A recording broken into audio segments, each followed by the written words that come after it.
messieurs, bonsoir. Bienvenue aux 20h sur Equinox Télévision. À la une de cette édition, fin d'une aventure de 30 ans à l'Union démocratique du Cameroun, Cyril Sambaka claque la porte du parti. Le premier vice-président accuse certains hauts cadres d'avoir confisqué le parti depuis la mort de son président fondateur, Adamou Ndamdioya. Lutte contre le coronavirus, Monseigneur Cléda maintient que la pandémie a été vaincue au Cameroun. Il a présenté les caractéristiques du protocole de traitement qu'il juge non nocif à la santé. Voilà pour le sommaire.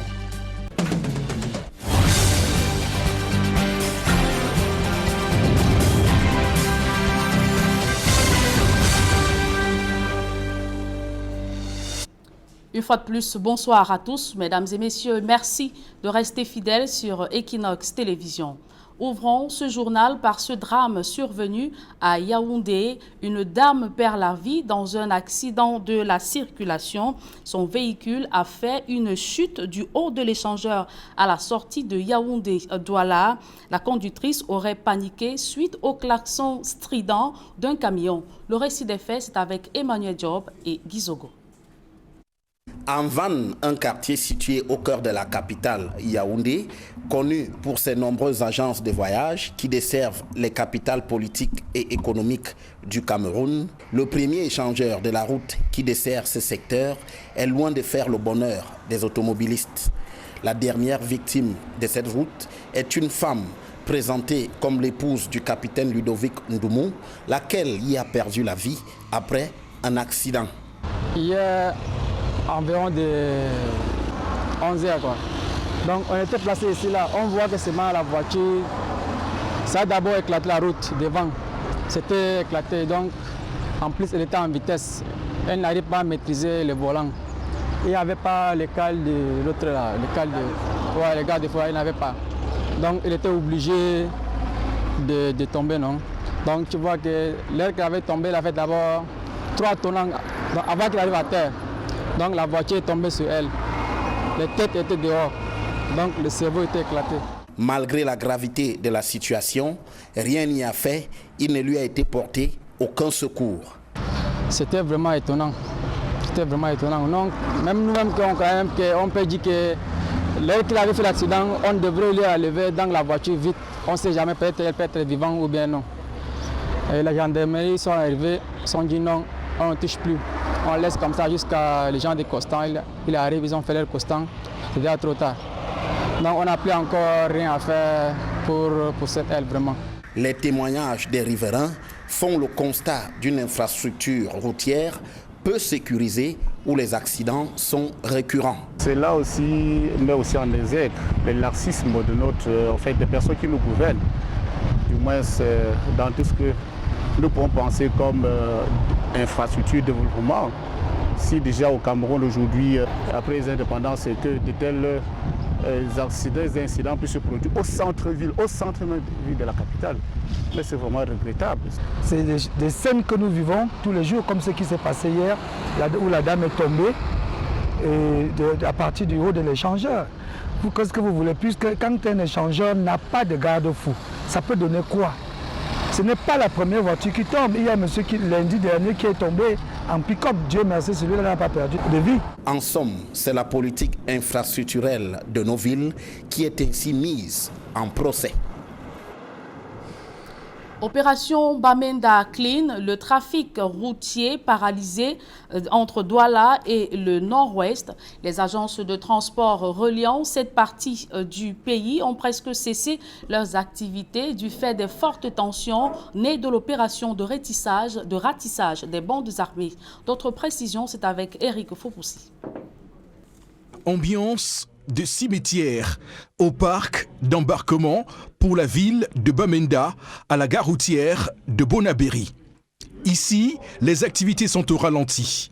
Pas de passagers, pas de bus au départ de la capitale économique pour la capitale régionale du Nord-Ouest. So people find it difficult to go to Bamenda. Les gens ont des difficultés pour aller à Bamenda. Personne ne voyage. Cela nous affecte, nous les transporteurs. La situation dure depuis la mort tragique lors d'une embuscade d'un policier à Bamenda le mardi 1er septembre 2020. Aucun bus n'entre à la gare routière. On ne sait pas ce qu'on va faire depuis que le policier est mort.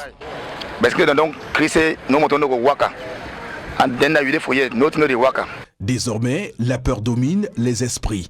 Un problème pour les agences de transport interurbain qui voient ainsi leurs activités menacées. Les informations venant de Bamenda ne rassurant pas en effet.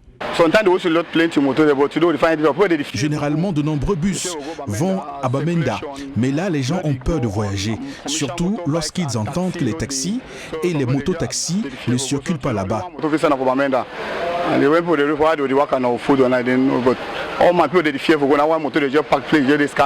Conséquence de cette situation, des activités au ralenti.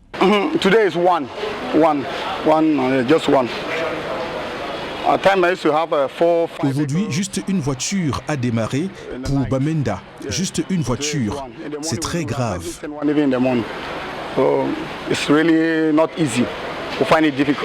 L'onde de choc est sans pitié pour toutes les activités connexes du secteur des transports interurbains. Les chargeurs et autres commerçants sont eux aussi impactés. Même un 10 000, je ne pense pas être capable de travailler aujourd'hui. Pas de passagers, même 1000 francs, je ne suis pas sûr. Des voyageurs en partance pour le nord-ouest se font donc rares. Il ne reste plus qu'à implorer le gouvernement pour la résolution de la crise anglophone. Nous supplions seulement le gouvernement de régler la situation. Pour l'heure, une opération Bamenda Clean a été récemment lancée. Objectif, nettoyer cette ville de ses poches d'insécurité. Et dans le cadre de la crise anglophone, des sénateurs ont adressé une résolution à la Chambre haute du Congrès américain. Ces parlementaires exigent des sanctions ciblées sur le régime de Yaoundé et des dirigeants séparatistes. Tous les tiennent pour responsables des atrocités et violations des droits de l'homme dans les régions du Nord-Ouest et Sud-Ouest. L'économie, c'est avec Jean-Paul Chouniat. Dans la résolution à examiner à la Chambre haute du Congrès des États-Unis, la dizaine de sénateurs républicains et démocrates veulent des sanctions ciblées sur les membres du gouvernement de Paul Biya et des dirigeants séparatistes, tous responsables d'exécutions extrajudiciaires, tortures et autres violations flagrantes des droits humains au Cameroun anglophone, théâtre d'un conflit armé depuis 4 ans. Ces sénateurs suggèrent au gouvernement des États-Unis de limiter l'assistance militaire au Cameroun et surtout veiller à la non-utilisation de ces équipements de sécurité dans la violation des droits de l'homme au nord-ouest et au sud-ouest. Les sénateurs Jim Risch et Ben Cardin entendent engager le pays de l'oncle Sam à surtout faire pression sur le régime de Yaoundé à ouvrir des couloirs humanitaires aux organisations de la société civile voulant se rendre dans les 2 régions anglophones du Cameroun. Ainsi, le Sénat américain se doit d'exhorter toute la communauté internationale à user des outils diplomatiques et punitifs pour faire pression sur le régime de Paul Biya et les sécessionnistes à l'effet d'obtenir un cessez-le-feu immédiat. De même, la dizaine de signataires de ce document exige la collaboration de la France dans la résolution de la crise anglophone en mettant sur pied un cadre pour régler la question des revendications et marginalisation des populations des régions du Nord-Ouest et du Sud-Ouest. Pour ces sénateurs américains, il est plus qu'urgent pour la Chambre haute du Congrès de saisir l'Union africaine, la Communauté économique des États de l'Afrique centrale, le Conseil de sécurité de l'ONU pour des discussions franches et tout faire pour mettre en œuvre l'arrêt des violences, l'adoption de commun accord d'un programme pour s'attaquer aux causes profondes de la crise anglophone, lancer des enquêtes et engager des poursuites contre des violations des droits de l'homme, crimes et atrocités commis par les belligérants de la guerre en cours au Cameroun anglophone.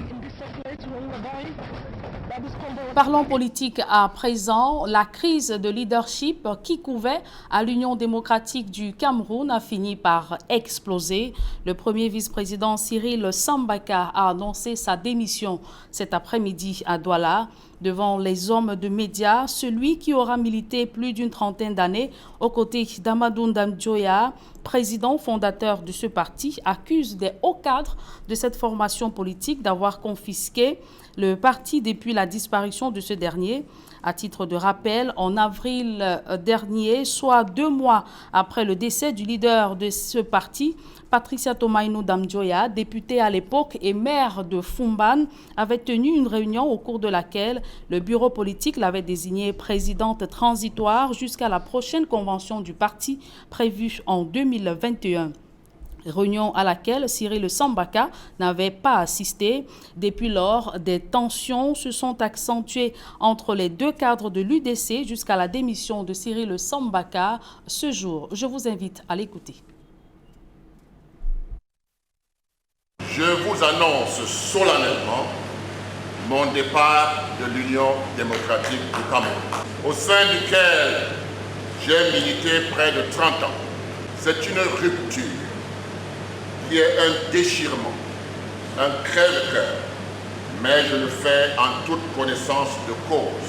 Je tiens à le relever pour le souligner, que j'ai reçu également les lettres de démission de certains de nos camarades qui seront rendus publics en tant que besoin. Depuis le décès du patriarche, feu docteur Adamou Damjoya, président national de l'UDC, le parti traverse une double interrogation traumatisante, à savoir 1. La perte d'un architecte de la constitution de la nation camerounaise, d'une part, et d'autre part, une bibliothèque permettant d'asseoir l'Union démocratique du Cameroun sur des bases pérennes et sereines. 2. L'émergence de l'irrigation du parti par des principes et la culture de l'illégalité et de l'illégitimité dans la vie et les activités du parti, contrariant fondamentalement les principes éthiques constituant le socle inaltérable du parti. Les dérives et les dévoiements observés depuis ces derniers temps au sein de l'UDC, après plusieurs démarches restées infructueuses, m'obligent, par principe de respect de la mémoire du fondateur de l'UDC, le docteur Adamou Damjoya, à m'y prendre autrement sur le chantier politique national et international. Mon départ de l'UDC ouvre ainsi la porte à l'institutionnalisation d'une légalité léguée, au dire de certains responsables du parti dans les réseaux sociaux. L'inondation du parti pendant ces derniers temps, des concepts tels que coordination nationale des activités de l'UDC, présidente élue et enfin présidente nationale léguée, qui écument le paysage politique du parti, sont des négations des valeurs démocratiques et par-delà une négation des valeurs républicaines. Ces concepts n'existent nulle part dans les textes fondamentaux du parti, ainsi que dans l'éthique philosophico-politique du parti. Contacté, la cellule de communication de l'UDC estime qu'il n'y a aucun climat délétère entre la présidente transitoire de l'UDC et le premier vice-président démissionnaire Cyril Sambaka. Joint au téléphone, Mongwat Aïdjo déclare que le parti n'a pas encore été notifié de cette démission. Délabrement de la voirie urbaine, le calvaire des usagers, des nids de poules et crevasses présents sur plusieurs routes ont rendu difficile la mobilité. Automobilistes, mototaximens et piétons font les pieds et mains pour surmonter des embouteillages dans lesquels ils sont généralement coincés. François Dikoumé et Kedjara ont visité quelques axes routiers et voici leur reportage. Alors que les habitants doivent se mouvoir rapidement pour faire tourner l'économie en pleine capitale économique, ils doivent pourtant faire face dans plusieurs carrefours de la ville de Douala à une difficulté majeure, le mauvais état des routes. Nous sommes ici au lieu-dit rond-point marché de Fleurs, un endroit stratégique de la capitale économique parce qu'à lui seul, il dessert Bonapriso, Bonanjo, Aqua, mais surtout l'aéroport international de Douala. Pourtant, à cet endroit, il existe en plein milieu de la route un cratère véritablement creusé dans le goudron qui empêche aux usagers de rouler normalement et donc de pouvoir faire en temps et en heure les profits qui feront tourner l'économie nationale.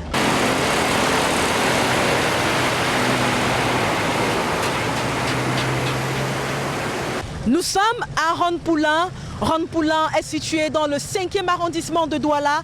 C'est exactement sur la route qui va mener les usagers du côté de Lok-Pom et de Lok-Bessou. Pourtant, à cet endroit, comme vous pouvez le voir en image, la route est totalement impraticable du fait du mauvais état du bitume qui s'est cassé par endroits, qui a des flaques d'eau, ou mieux, des lacs par endroits. Une situation qui empêche pleinement aux usagers de la route de pouvoir rallier un point à un autre de cette zone constituée de quartiers résidentiels. Vraiment, si l'État pouvait trouver une solution à ce problème, c'est un problème sérieux. Et on a un quartier chic en haut là, le quartier Lok-Pom et le quartier Lok-Bessou, un quartier très habité et vraiment avec des grandes maisons. Et nous avons une route vraiment chaotique ici. Cette route était prévue à deux sens et vous voyez, il y a un seul sens circulable et l'autre sens est vraiment bondé d'eau. Pour essayer de détourner cet obstacle, les usagers de la route et même les habitants du lieu dit Ronpoulin ont créé une espèce de voie de contournement qui est à côté de la voie bitumée et sur laquelle se sont constitués de sortes de lacs. Et comme vous le voyez en image, il s'agit d'un endroit sur lequel il est pratiquement impossible de circuler, à condition toutefois de connaître le niveau de profondeur de ce lac, à condition toutefois d'avoir un véhicule à haute suspension pour empêcher que ne soit noyé le moteur de la voiture. Vraiment, c'est la catastrophe parce que tout le temps, on doit être au garage avec les véhicules. Parfois, les véhicules se noient ici, le moteur se noie, l'eau à l'intérieur. Il faut préciser qu'au moment où nous faisons ce reportage, nous ne sommes pas du tout à une heure de pointe sur la trajectoire de ce lieu appelé Makepe-Ronpoulin. Pourtant, on le voit en image, il est totalement compliqué pour les véhicules de pouvoir se mouvoir facilement sur la route.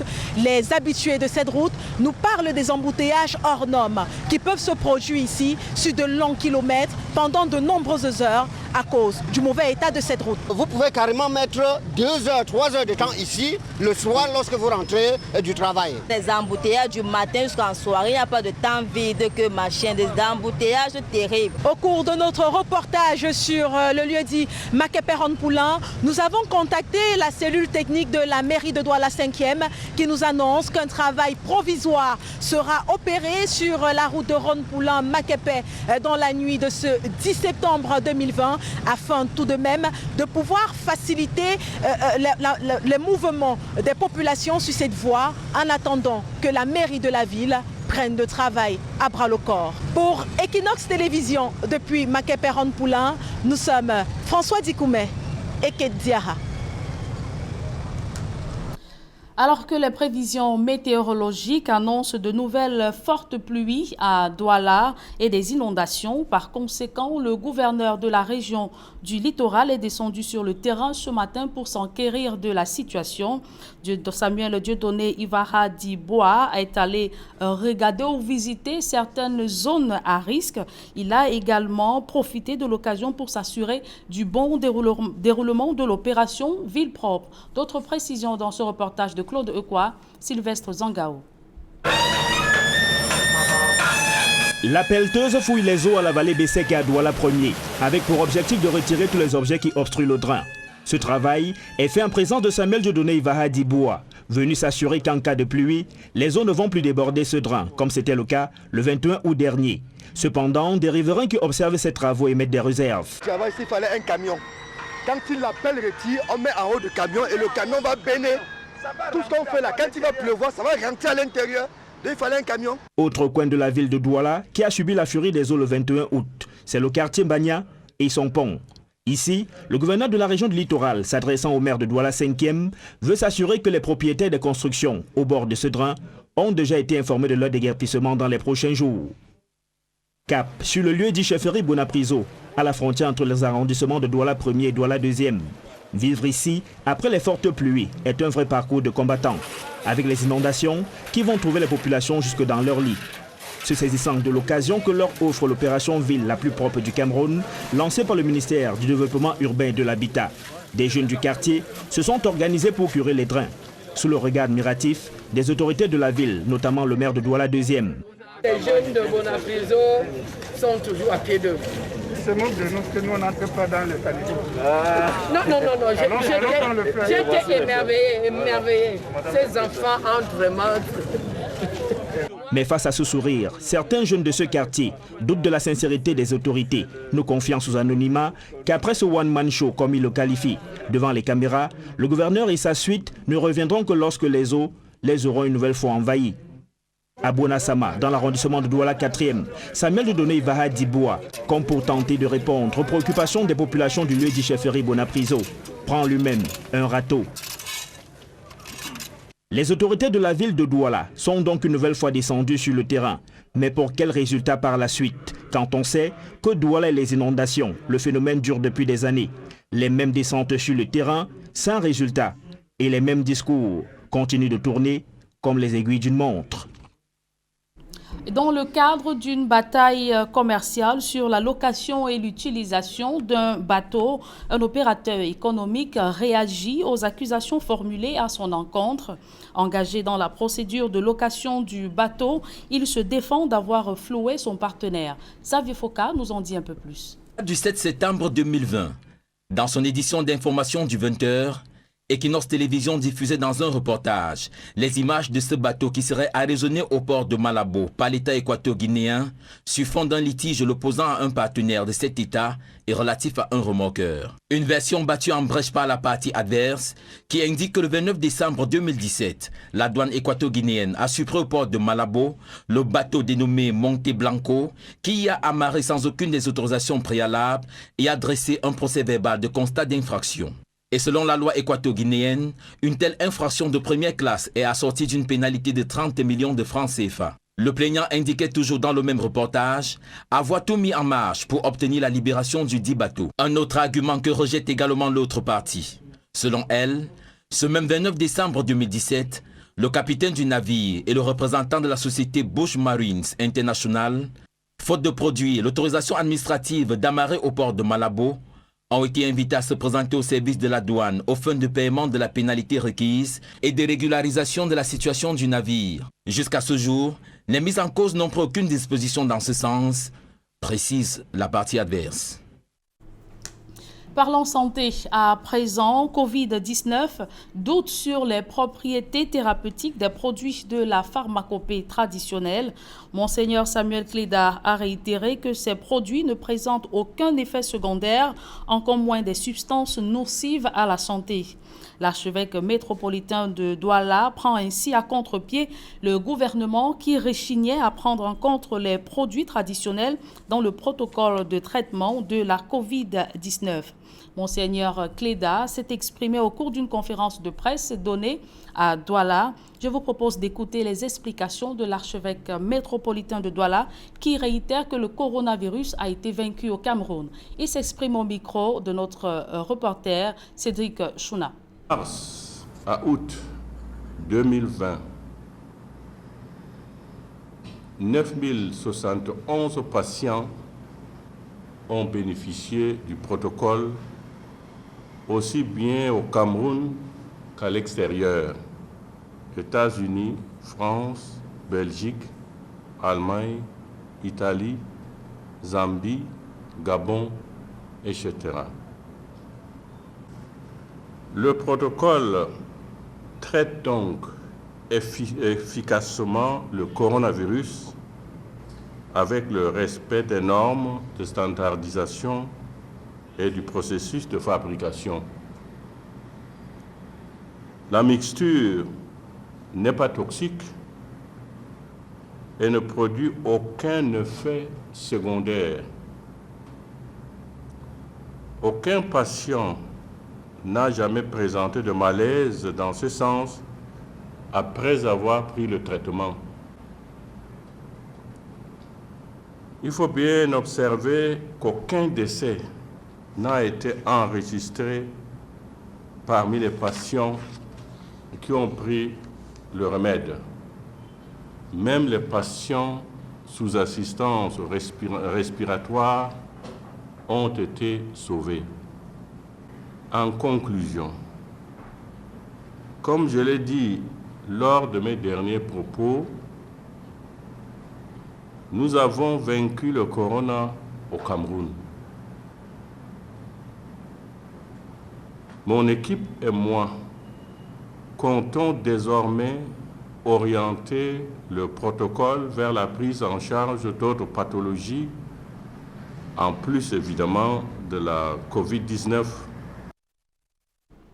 À présent, l'information au-delà de nos frontières. Présidentielle 2020 en Côte d'Ivoire, la candidature d'Alassane Dramane Ouattara, fortement contestée. Pascal Affi-N'Guessan, ancien Premier ministre de Laurent Gbagbo et candidat du FPI à la présidentielle du 31 octobre prochain, veut faire invalider la candidature d'Alassane Ouattara.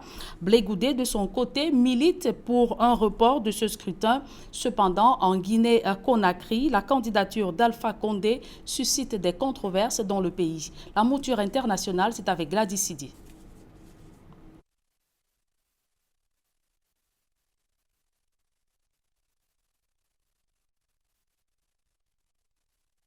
« 44 candidatures ont été déposées à la Commission électorale indépendante en Côte d'Ivoire en vue des élections. Le Conseil constitutionnel les étudie encore. Pourtant, Pascal Affi-N'Guessan, candidat du FPI, a donné au juge constitutionnel du travail supplémentaire. L'ancien Premier ministre de Laurent Gbagbo a en effet demandé au Conseil constitutionnel de déclarer invalide la candidature de Alassane Ouattara. La Constitution adoptée en 2016 limite à 2 le nombre de mandats. Mais étant donné que c'est une nouvelle république, les partisans d'Alassane Ouattara estiment que les compteurs ont été remis à 0. Mais pour autant, cette vision n'est pas du tout partagée par l'opposition et certains juristes qui estiment qu'étant donné que la limitation à 2 mandats existait déjà dans la précédente constitution, cette candidature de Alassane Dramane Ouattara est illégale.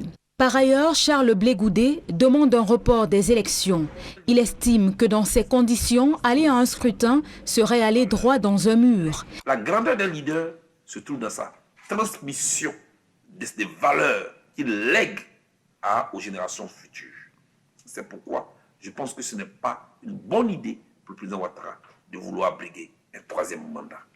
Il est encore temps, il peut encore revenir sur sa décision. L'élection présidentielle en Côte d'Ivoire est prévue pour le 31 octobre prochain. Le climat politique est tout aussi tendu en Guinée, où la candidature d'Alpha Condé à la présidentielle du 18 octobre suscite la controverse dans le pays. L'opposition, de son côté, se déchire au sujet de la candidature de Cellou Dalein Diallo. Le principal opposant dénonçait encore, il y a quelques semaines, un fichier électoral corrompu et condamnait l'adoption de la Constitution approuvée par référendum en mars dernier. Pourtant, le voici qui pose officiellement sa candidature à l'élection présidentielle à la Cour constitutionnelle. Nous continuerons de nous opposer dans les rues et sur les places publiques à travers les manifestations à ce projet, mais également dans les urnes. S'il est acclamé par ses partisans, sa volte-face divise l'opposition. Ses alliés d'hier estiment que de cette décision découle naturellement son retrait volontaire de la coalition qui avait pourtant prévu de boycotter les élections. Cellou Dalein Diallo, quant à lui, pense avoir une chance cette fois-ci de remporter l'élection présidentielle, contrairement à ses 2 précédentes tentatives en 2010 puis en 2015.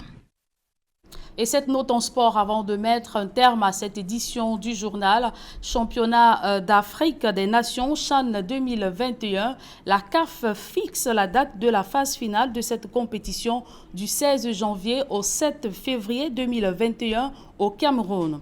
Précédemment prévu en début d'année, le tournoi avait été reporté en 2021 en raison de la pandémie du coronavirus. Rappelons que le Cameroun évoluera dans la poule A avec le Zimbabwe, le Mali et le Burkina Faso.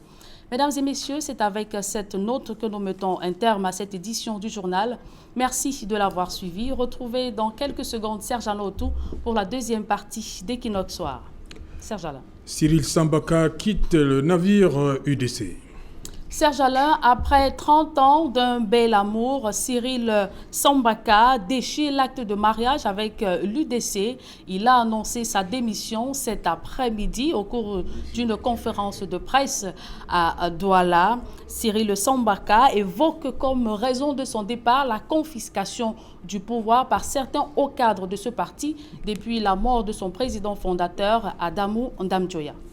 Opération spéciale Bamenda Clean, de trafic fortement perturbé entre Douala, la capitale économique du Cameroun, et Bamenda, le chef-lieu de la région du Nord-Ouest. Il faut dire, Serge Alain, que c'est une situation difficile pour les propriétaires d'agences de voyage qui font la ligne Douala-Bamenda. Depuis le début de l'opération Bamenda Clean, les activités ont presque cessé aux grandes dames de ces opérateurs économiques. Et nous l'avons vu dans le reportage d'Éric Fopossi, les conducteurs attendent désespérément les voyageurs. Serge Alain. Voilà, madame, monsieur, c'est donc l'essentiel. L'Equinoxoir, deuxième partie. Bonne soirée à vous, Julienne Bert. Très bonne soirée à vous, Serge Alain. Rendez-vous demain. 20h.